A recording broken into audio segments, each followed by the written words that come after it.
नमस्कार मंडळी. तर मी आज उन्हाळी वाळवणला सुरुवात केली आहे. त्याच्यामध्ये मी आज तांदळाचे पापड करणार आहे. ते पापड तुम्ही पाहू शकता. चौपट असे फुलणारे आपले तांदळाचे पापड मी कसे केले ते सांगते. तर मी कुकर गरम करून घेतला आणि कुकरच्या डब्याने मी 2 डबे पाणी गरम करायला ठेवलं आहे. आता पाणी गरम झालं आहे. मी अर्धा डबा पाणी काढून घेतलं आहे. नंतर मी त्याच्यात 1 चमचा पापड खार, 1 चमचा मीठ, 1 चमचा ओवा आणि 1 चमचा जिरे टाकून घेतलं आहे. आणि याच्यात मी डिंकाचे 2 तुकडे टाकून घेतले आणि हे लाटण्याच्या मदतीने हलवून घेतले. याला आपण चांगलं उकळी येऊ देऊ. आता याच्यासाठी मी कुकरच्या डब्याभर पीठ घेतले, कारण आपण 2 डबे पाणी ठेवलं आहे याच्यासाठी. तर उकळ आपली आलेली आहे. आपण ते पीठ पाण्यामध्ये टाकून घेतलं आहे आणि हाताने मी असं व्यवस्थित करून घेतलं आहे. ज्या पद्धतीने आपण नागलीचं पीठ शिजू देतो त्याच पद्धतीने आपण हे तांदळाचं पीठही शिजू द्यायचं आहे. पाहू शकता तुम्ही, पिठाच्या वरती आता पाणी यायला सुरुवात झालेली आहे. तर मी 2-3 मिनटं असं हे शिजून घेतलं आहे आणि लाटण्याच्या मदतीने हे कालून घेतलं आहे.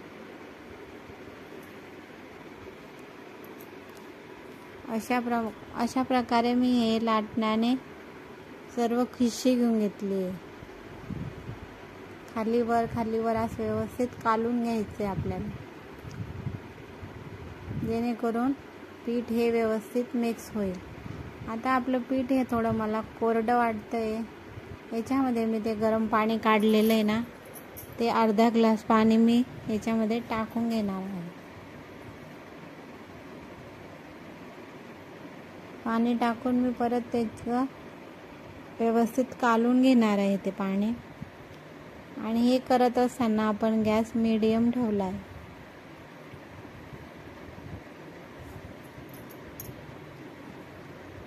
पूर्ण पीठ हे असं व्यवस्थित मिक्स करून घ्यायचं आहे. आता मी पाण्याचा हात लावून हे पीठ व्यवस्थित करून घेते आणि पाण्याचा हात लावून हे पीठ दाबून ठेवते असं व्यवस्थित, आणि झाकण ठेवून याची आपल्याला 2-3 मिनटं वाफ काढून घ्यायची आहे.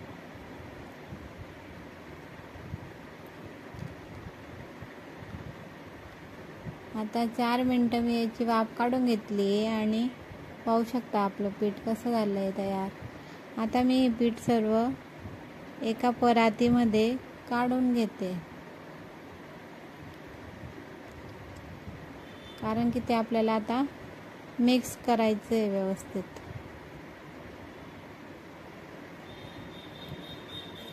या पद्धतीने मी सर्व पीठ परातीमध्ये काढून घेते, कारण ते पीठ खूप गरम आहे.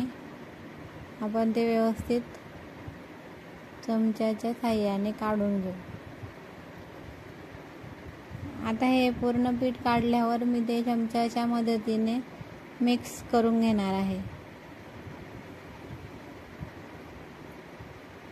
असं चमच्याच्या मदतीने मी हे पूर्ण मिक्स करून घेणार आहे, जेणेकरून पीठ हे एकजीव होऊन जातं.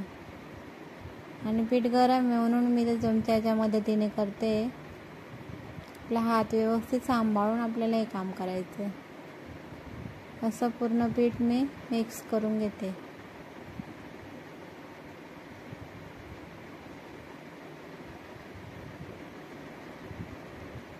आता मी हे पीठ मिक्स करते. पाणी आणि गरम असल्यामुळे मी ते करते. तोपर्यंत मी गॅसवर एका कढईमध्ये 1.5 ग्लास पाणी गरम करायला ठेवलं आहे. ते कशासाठी, तर आपण हे पीठ आता वाफेवर शिजवून घेणार आहोत. तर मी हे पिठाचे असे गोळे करून घेते आणि चाळणीमध्ये हे पिठाचे गोळे मी वाफ व्हायला ठेवणार आहे. तर पाहू शकता तुम्ही मी कसे गोळे करून घेतले. आता हे गोळे मी चाळणीमध्ये ठेवते. अशा प्रकारे मी सर्व पीठ वाफेवर शिजवून घेणार आहे. पाणी गरम झाले. आता आपण ही चाळणी कढईवर ठेवून झाकण ठेवून आपण हे 5 मिनटं शिजवून घेणार आहोत. तर या पद्धतीने तुम्ही पापड केले तर तो खूप नरम आणि चौपट फुलणारा असा पापड तयार होतो आणि अजिबात आपल्या पापडांना तडे वगैरे अजिबात जात नाही. तर पाहू शकता आपलं पीठ व्यवस्थित शिजले. आता मी ते परातीमध्ये काढून घेतलं आणि चमच्याच्या मदतीने मी हे गरम असल्यामुळे चमच्याच्या मदतीने एकजीव करून घेते. आता हे चमच्याच्या मदतीने व्यवस्थित होत नाही म्हणून मी आता हे एका प्लॅस्टिकच्या पिशवीला तेल लावून घेतलं आहे. त्या पिशवीत मी हे सर्व पीठ काढून घेणार आहे. मी मध्ये तेल लावून घेतलं आहे. अशा पद्धतीने मी हे प्लॅस्टिकच्या पिशवीत काढून घेतलं आणि आता हे आपल्याला व्यवस्थित मिक्स करून घ्यायचं आहे.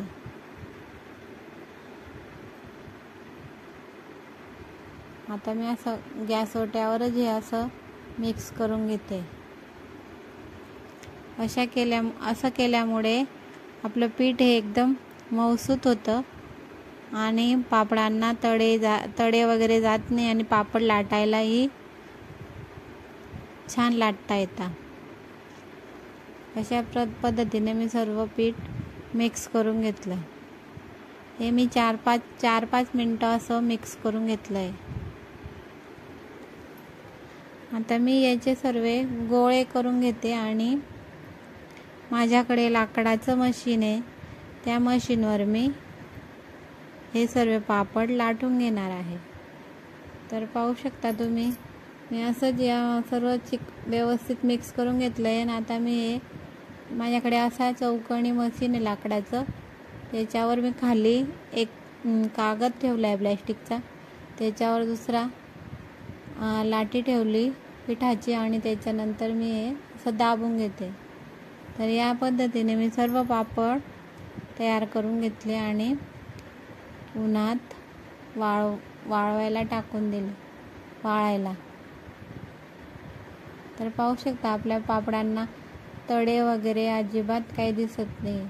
असे 2 दिवस मी हे पापड वाळून घेतले. आता आपले पापड तयार आहेत. आता आपण हे तळून बघू. कढईमध्ये तेल गरम करून घेतले आणि पाहू शकता तुम्ही आपला पापड हा चौपट फुलणारा असा पापड आपला तयार झाला आहे. अशा पद्धतीने मी 4-5 पापड छान तळून घेतले.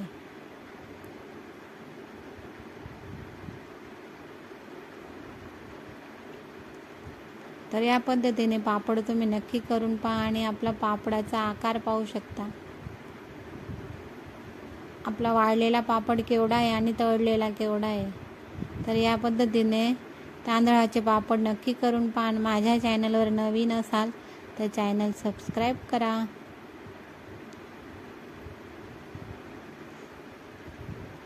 कमेंट करा तुम्हाला ही पद्धत कशी वाटली तर.